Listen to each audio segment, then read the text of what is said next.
Bonjour à tous et bienvenue dans ma chaîne. Aujourd'hui, on va réaliser une nouvelle vidéo de harissa. Ce sont des gâteaux aux amandes.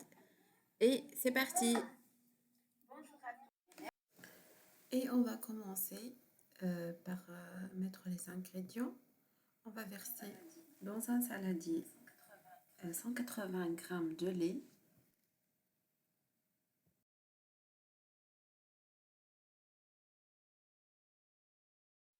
Je rajoute une cuillère à soupe d'huile d'amande amère.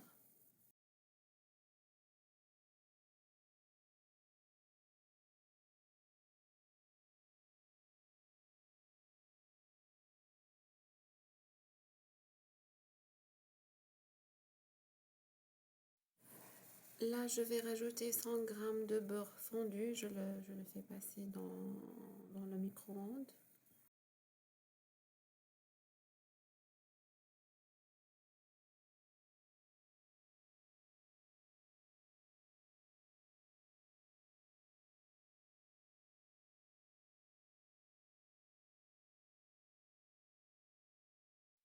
Je rajoute 50 g de sucre glace et 50 g de sucre semoule.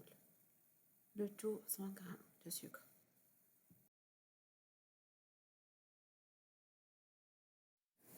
Et je mélange le tout jusqu'au dissoute total du sucre. Voilà, je fouette à vitesse voilà, un peu fort et dans le but de dissoudre le sucre. Là, je rajoute une pincée de bicarbonate de soude. Ça sert à alléger le mélange.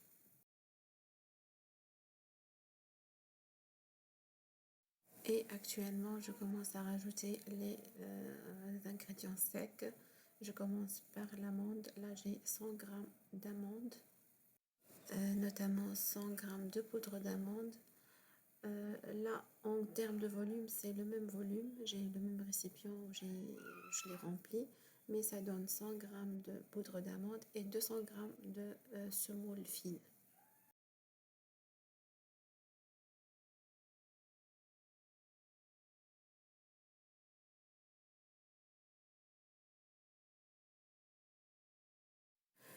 Et je rajoute le tout en même temps. Voilà.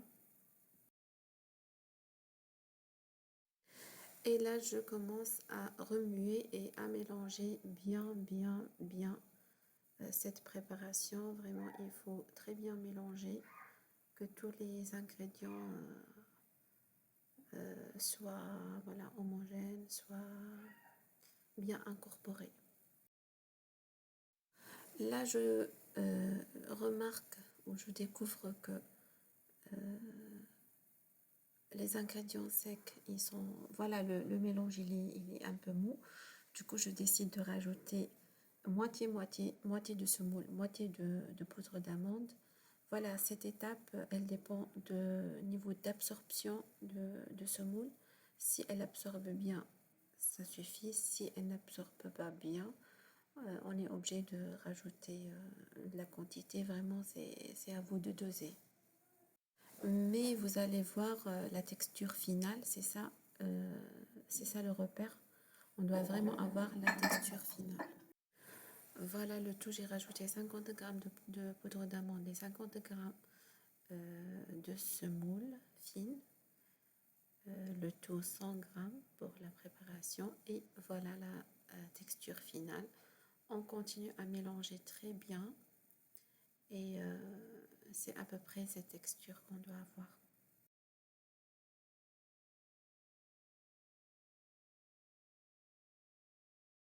Voilà, on laisse de côté la préparation et là j'ai préparé un plateau de four avec cette forme carrée et je vais verser le tout et je vais le répartir sur le plateau voilà, de façon régulière.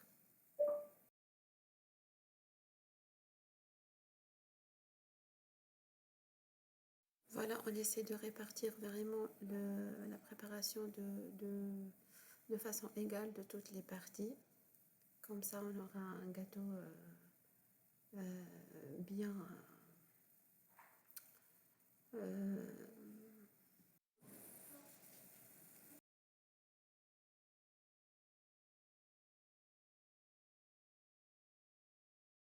là, j'utilise une spatule pour lisser la façade, voilà, pour que ça sorte joli.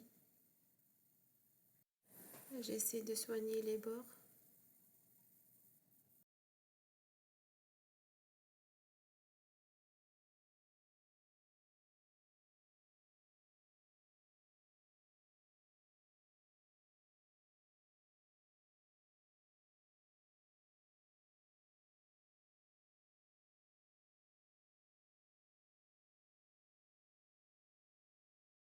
Voilà, j'ai essayé de lisser le maximum et de faire quelque chose de bien. Après ça, je vais procéder à la découpe euh, de, de ces gâteaux. Là, vous pouvez faire des losanges ou des rectangles comme vous voulez. Moi, j'ai choisi de faire des carrés. C'est à vous de choisir la forme qui vous va, que vous aimez. Cette étape est à la découpe en fin de cuisson. Ça aide aussi à l'infiltration du sirop après la cuisson et ça aide à la cuisson elle-même. Une étape délicate qu'il faut faire avec beaucoup de soin pour sortir quelque chose de visuellement joli.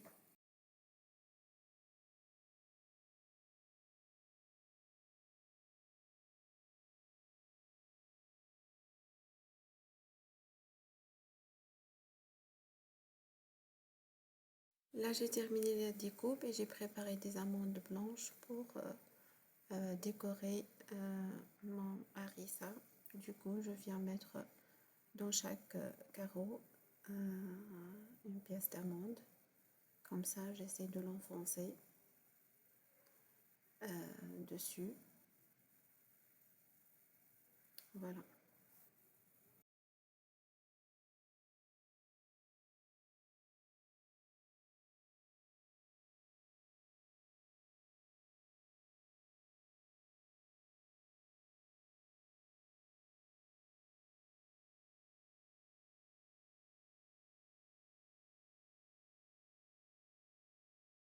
Et voilà, notre préparation, elle est prête.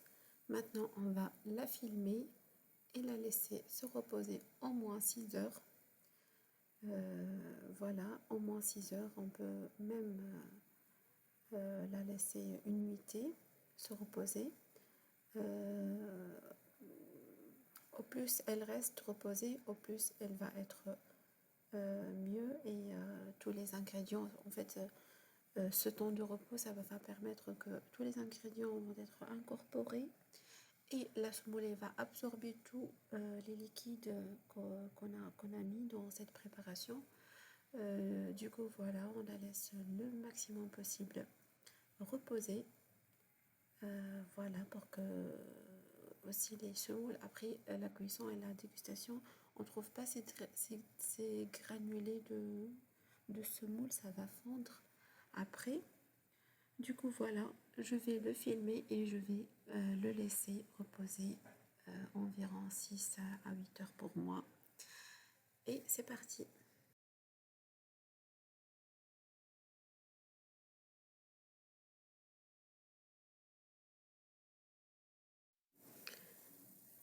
Et là, je reviens à ma préparation. Je l'ai laissé poser pendant 6h30 ce jour-là.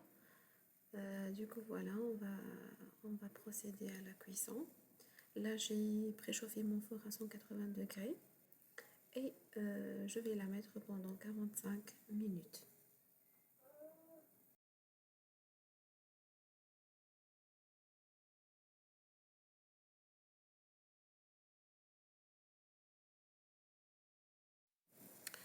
Entre-temps, on va préparer le sirop pour imbiber le gâteau après la cuisson. Et là, j'ai pris 2 verres similaires et on va mettre un verre de sucre et un verre d'eau avec un demi de jus de citron. Dans un récipient, on va verser le tout ensemble et on va le mettre sur le feu jusqu'à voilà, jusqu'à le bouillir. On va le porter à ébullition.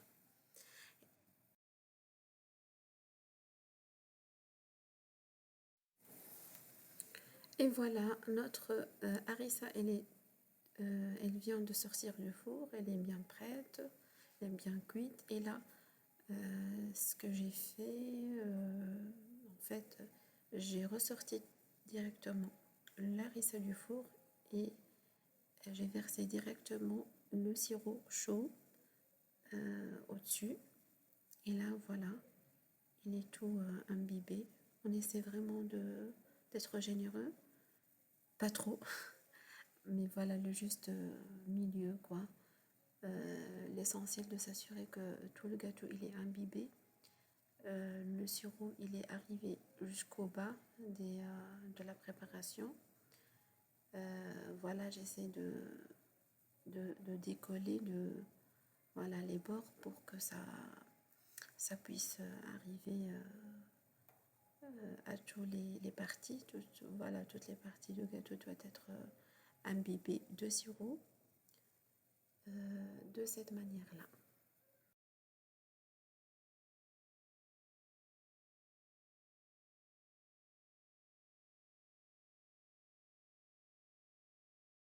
Voilà, cela va rajouter le côté moelleux et le côté sucré, parce qu'on a vu qu'on n'a pas mis beaucoup de sucre dans la préparation, parce qu'on sait que on va mettre le sirop, du coup, voilà, ça va être vraiment équilibré en termes de sucre. Moi, je n'aime pas que ça soit trop sucré, mais voilà, avec cette recette, vous aurez quelque chose qui est bien équilibré, pas trop sucré, pas ça manque pas trop de sucre non plus, du coup, voilà.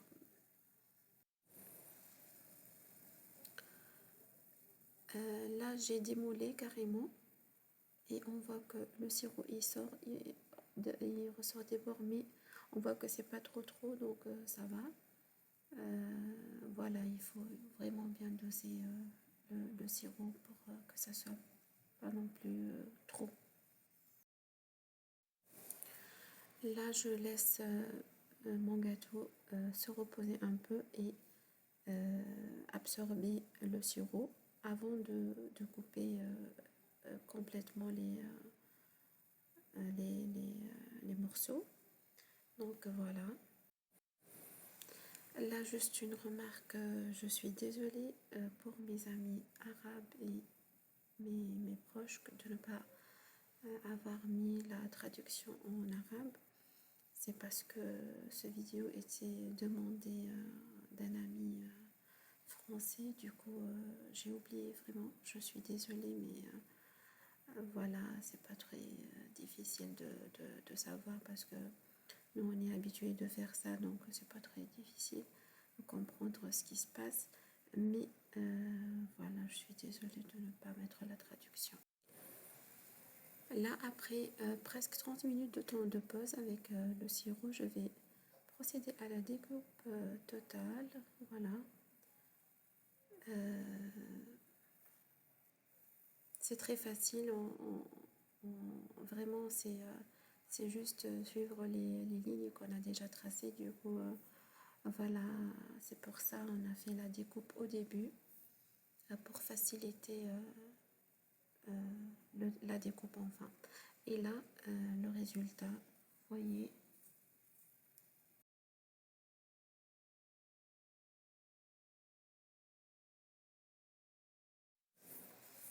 Et voilà le résultat. Là, vraiment, j'ai kiffé cette recette. Et elle est très bonne. Je vous conseille de l'essayer vraiment. C'est parmi les recettes que moi personnellement j'adore beaucoup et ma famille aussi. Il y a un goût vraiment très spécial. Donc voilà, n'hésitez pas à refaire la recette et m'écrire dans les commentaires. Et c'est parti pour la dégustation. Voilà. J'espère que vous avez aimé ce vidéo. J'espère que vous avez aimé la recette. Et voilà, c'est une recette de ramadan que personnellement je ne peux pas louper. C'est chaque ramadan que je dois le faire absolument. Et voilà, n'hésitez pas à s'abonner à ma chaîne si vous n'êtes pas encore abonné. Et n'hésitez pas à me donner des retours pour votre essai de la recette.